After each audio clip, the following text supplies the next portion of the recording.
Avicena is a very ambitious company. We're trying to solve probably the hardest problem in computing, which is how do you move data? This problem has become acute in recent years because of new architectures like machine learning and AI that need massive number of connections between processes and also between processors and memory. Moore's law has done a lot for computing over the past few decades in making the transistors smaller and faster, but what it hasn't done is really made the movement of data easier. You still have to use copper wires that have electrical resistance and capacitance. When you move to photonics, you can overcome that bottleneck and have massive parallel flow of data between chips at very low energy.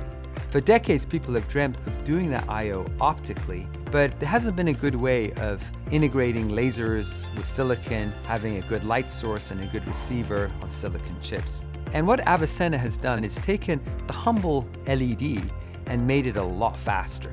This is our demonstration. It's built on an advanced ASIC on a 16nm node. We have two arrays. The first is a 331 transmit array. It comprises 331 LEDs with a combined data rate of almost 1 terabit per second in a space of only 1 millimeter squared.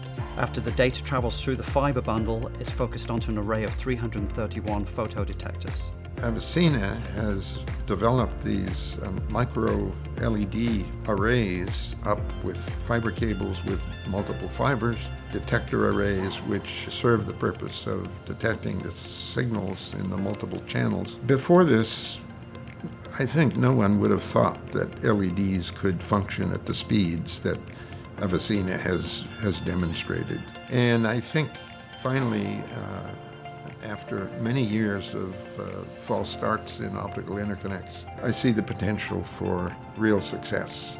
Our technology requires a bunch of different disciplines. We have chip design, high-speed LED design, optical packaging, coupling fiber optic bundles to our LEDs and photodetectors, and also more conventional advanced electrical packaging technology. So all of them are well-established fields, and we're bringing them all together to create this very innovative product.